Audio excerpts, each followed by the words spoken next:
Hey guys, welcome to a triage video.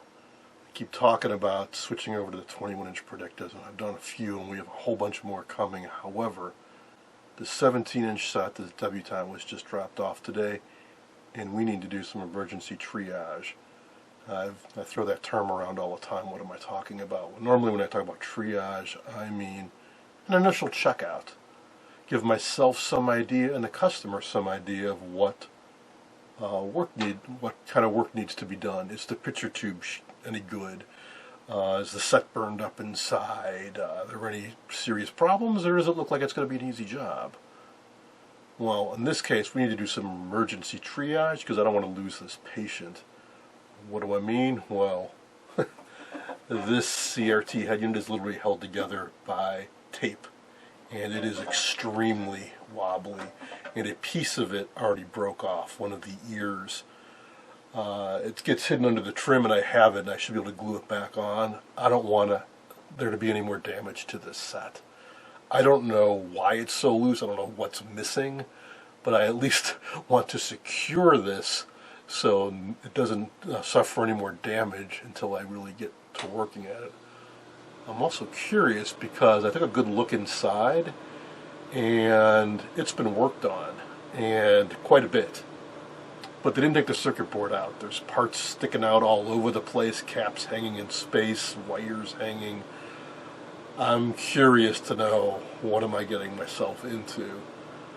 Cosmetically it looks okay aside from it being loose, but electrically I'm not so sure, so let's take a closer look. Let's review a few things before I dig into it. This is Predicta Debutante model. That's the model that has the cloth front side. This has an 11L43 chassis. That's the last edition, the 1961 revision. And that's the one that doesn't have an antenna. It's meant to be hardwired into a hotel-motel distributed amplifier kind of system. I'm not sure if that's the original channel knob. I think I have a spare, though. If it's not, I'll have to compare and contrast.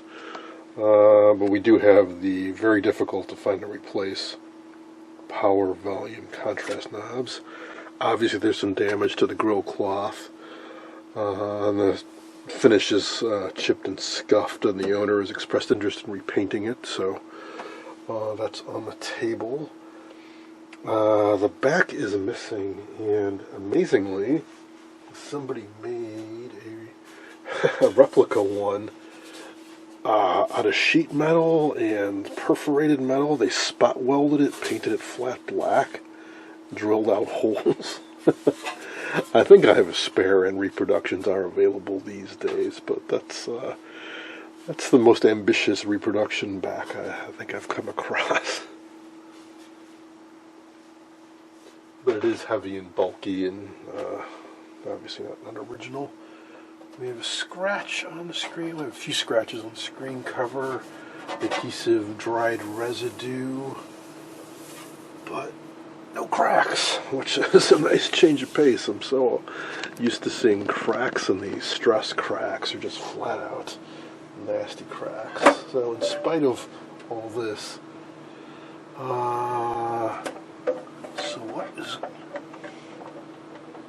that's crazy. Now this outer band is not attached. There's a spring. Probably whoever took this apart didn't know the trick that you don't disconnect the spring. You leave the spring attached and you just get your fingers under there and you pry it off. This is very difficult to hook and unhook that spring down. There's a lot of tension on it. The base isn't loose. I know this just because I had to dissect one recently to repaint this. There are 4 screws on this base that go up into the CRT. I'm thinking those are missing or loose. Otherwise, I just can't imagine why is this so messed up. I also can't imagine why somebody would take those screws out. But let's deal with that first. Let me turn this around. I think all the wires have already been disconnected because somebody... well, we'll see. A lot of work has been done. I wonder if they abandoned the project. and that's why it's in this state. Some crazy pitting on this collar too, which is cast aluminum, I think. Let's see, we need a Phillips screwdriver.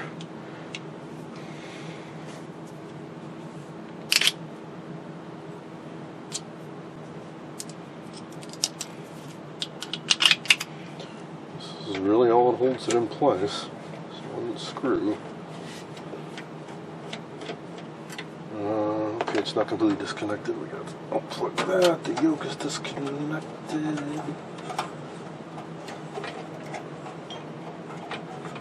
Kind of. It's unplugged, but where the heck is the cable going? Let's see the video. Unplug that.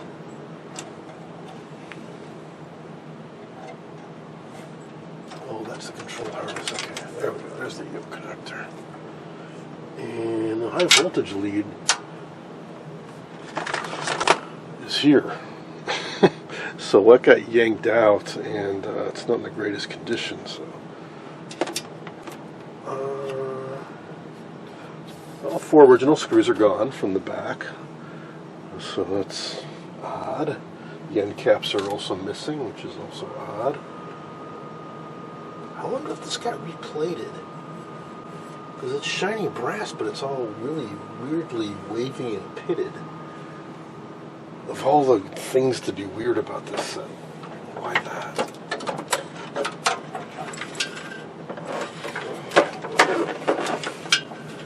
Come on. Always got to be something that's stubborn in there. It's usually this guy. One stinking wire in the video cable. There we go. Alright. Okay, so that is firmly attached. Everything here is solid. So let's get that off the workbench.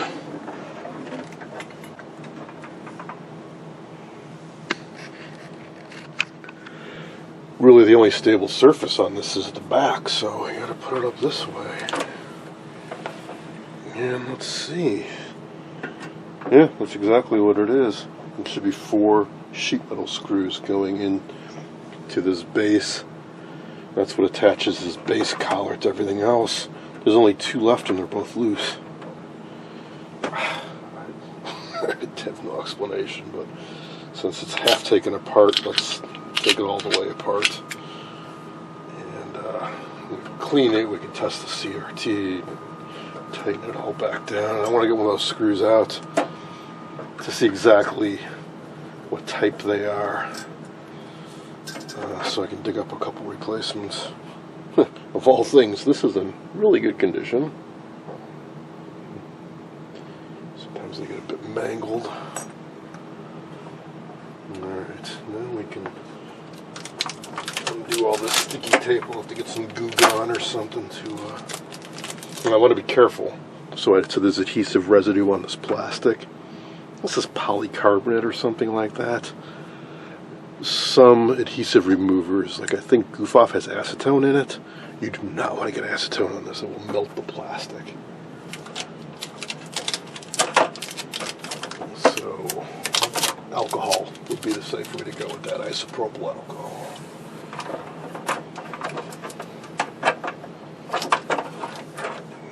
That's that. So packing tape, that's what was holding this together. Alrighty, so now this should just, it is absolutely filthy. Not just with tape adhesive, but just, it's dirty. This is not Tanite, this is not the stuff that stinks. It's, like I said, it's acrylic, polycarbonate, plexiglass, something like that. It looks, oh man, it looks like somebody started to wet sand it and gave up. Yeah, that's exactly what they did. And they use pretty coarse grit. Like maybe 400, maybe 600. Then they stopped. So I get the treat of going through 1,000, 1,500, 2,000, 2,500, 3,000 grit. and so on to get it optically clear. That's gonna be the light. But I have all the products on hand. I've bought a pretty good supply of that kind of stuff because I've been doing it a lot. Alright, let's take out one of those screws.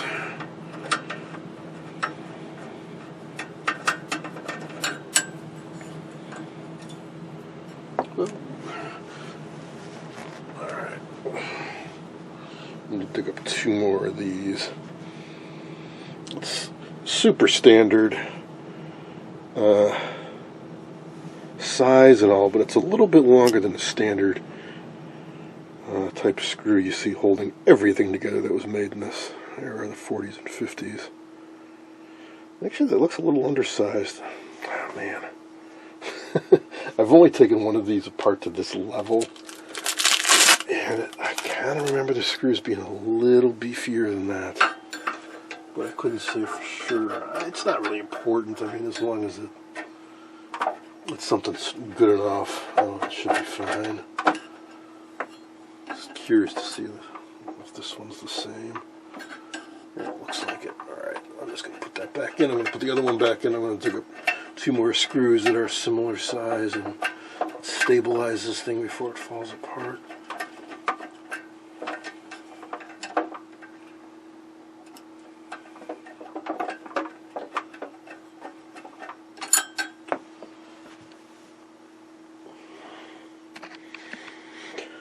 Okay, I dug up some more screws that are quite similar, and that's really all it is. I just can't fathom why somebody would take these out. I have never ever encountered a set where these had been removed or were even loose. I just don't know what they were trying to do. Unless, like I said, they took this off and got it brass plated. And, maybe they did. Maybe they did. Maybe they put it in some kind of acid bath and that caused the pitting. Because the plating, it looks really good, aside from the pitting. So, that's a good possibility, I guess. Alright, that takes care of that. So I will get some Windex out, clean this up really good. Well, let's just test it now. So with that plastic cover off, I can safely flip this thing over.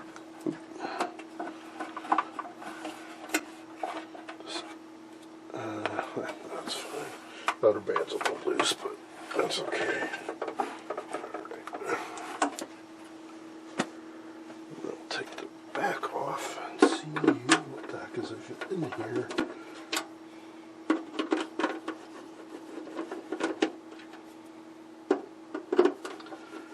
And let me also give you a close look at this.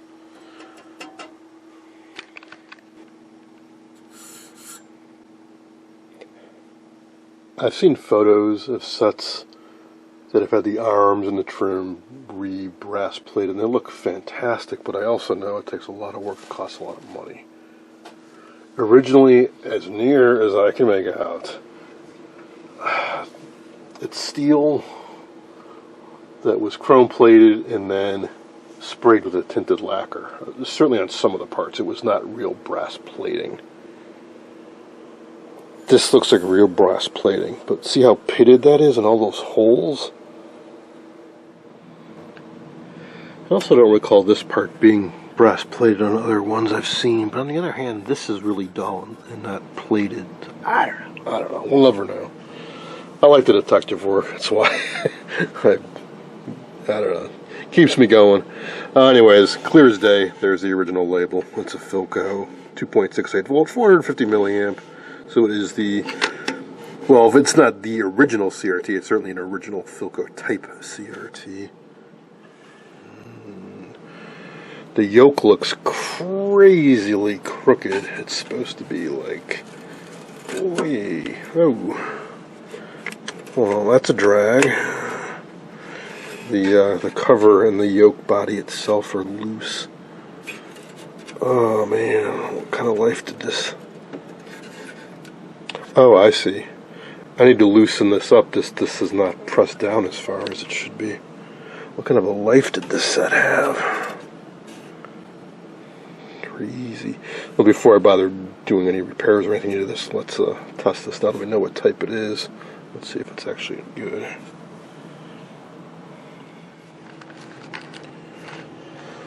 Okay, we use the B&K 440, which I used to think was a really early tester, and it is, but it's new enough that it actually has dedicated positions for the Predicta CRT, so it has to be from 1960 or later. Anyways, here we go.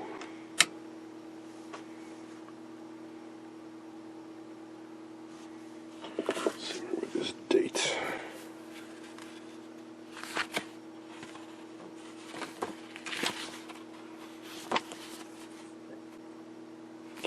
'62.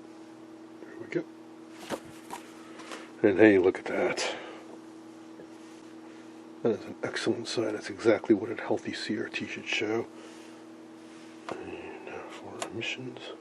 Wow. Let's adjust the curve and go back to emissions. Dang. If that's the original CRT, that's really surprising, because that's like... Okay, the life test isn't so good, but otherwise, I mean, that came right to life, and that has emissions well into the good. I'm used to having to let these things cook for a while, maybe rejuvenate them, coax some life out of them, but nice. That will produce a very bright, strong image, no problem, and great contrast, great cutoff. That's nice. If you're watching my videos, I've had a run of some bad luck with picture tubes, so that is refreshing. I just took the back cover off so I can really get in there, loosened up the yoke clamp, pushed everything down, reseated it. We can get the connector back on. And yeah, the high voltage lead is just not here for some reason. It's a little, not a little damaged, it is damaged. It's also very stiff. Alright, I guess I'll leave it apart. I do have some high voltage wire new that I could thread in here. I'll show you how it normally goes. This clips in here, and then this high voltage wire runs down with the others through the base. But yeah, I can't let that go. That's not going to work. Alright, so I'm going to put this aside and polish up that screen cover. I won't bore you guys to tears with it, but what I'm going to do is I'm going to start with 800 grit, then 1000, 1500, 2000, 2500, 3000, then switch to plastic polish and get that sucker crystal clear. Well, it took a bit of effort, but well worth it. It's much better than it was. And I was able to reattach the broken off ear very cleanly. It's a very strong bond. There is one chip missing. Maybe it'll turn up. If it does, I'll glue that on. The only issue I saw with this is that there's some scuffs on the inside, which normally can never happen when it's mounted on the set. So it must have happened while somebody was working on this or something, maybe when this damage happened. I don't know. They're pretty faint. I buffed them out a couple passes, so I don't really think it's going to be an issue. Overall, really fine condition. So I'm going to clean up the rest of the head, put that all back together, and then let's pull the chassis and see what adventure awaits. Alright, let's see what we got. I already removed all the screws from the chassis, disconnected the speaker, unmounted the power switch. Just need to disconnect the tuner.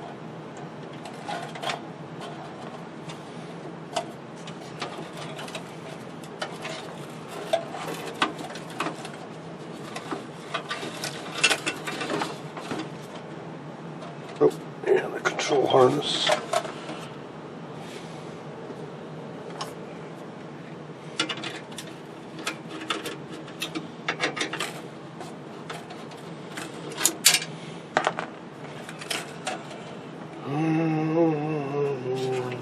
Disconnect to that. Right.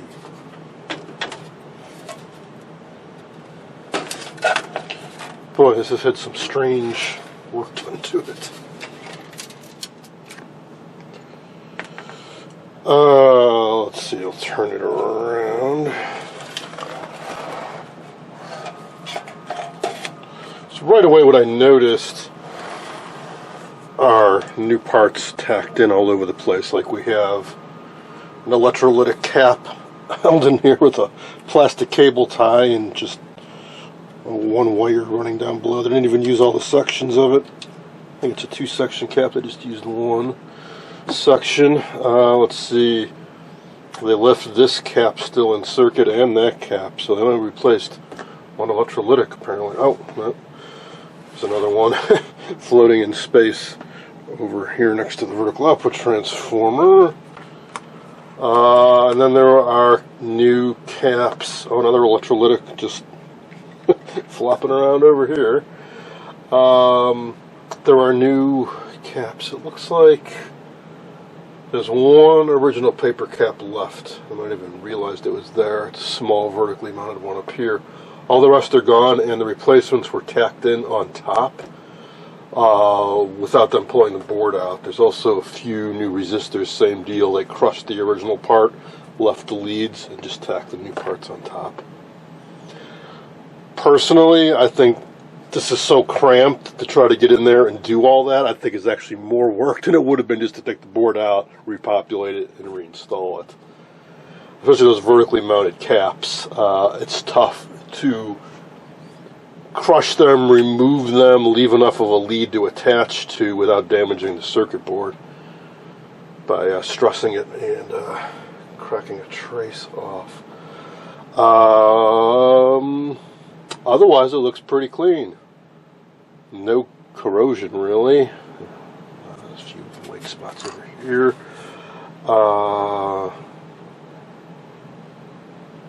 Yeah. Take a peek underneath. Second one of these I've seen. Interesting. So this is a chassis type I've only seen once before. You may recall a video where they put a removable panel. Then one of the big gripes against these sets with servicemen is you can't probe, get at all the areas of the circuit board to troubleshoot or to replace parts that we need to heat up pads on the bottom. So what they did in this, which is a really late production run, they cut a section out right below the IF board and put a removable piece of steel on there. So you can take these sheet metal screws out, pop this out, and you have full access to the IF board. For the main board, it's not removable, but they enlarge these openings. So you can just about get at everything. Which does make it odd that they chose to crush and kind of J-hook the new parts all on the top when they actually had access. Oh, they didn't realize it or didn't want to deal with it for some reason. But man, you could just heat up those pads, pull out the part, put the new one in, and whatever. I'll be pulling the board and restuffing it. I thought it would be a lot worse when I just peeked in the back and saw all these parts sticking out all over the place. But that's fine. I don't see any issues with this, so I'll let the owner know. And in the meantime, I'm going to put it back together. You may be thinking, hey, it's been restored, it's been recapped. Why don't I just see if it works and move on? A few reasons. One, they didn't replace all the electrolytics. I want to make sure the circuit board wasn't damaged. I need to check that they actually use the right values for all these parts. I see some caps are in parallel. Make sure they have the right voltage rating. For example, this cap should be a 1,000-volt cap. And it looks awfully dinky. Yep, it's a 630-volt cap. That's supposed to be a 1,000-volt cap. way over on this vertical circuit. So you get a big feedback pulse in the vertical output transformer. That is no go. So that's why I'm pulling the board out, because if I'm going to hand it back to the owner as being restored, I need to go over everything. Oh, fusible resistor. They just put a power resistor in there. 4 ohm. The original was 5.6 ohm, and there's no fuse, so they effectively took out that protection device. Of course, I'll put one in.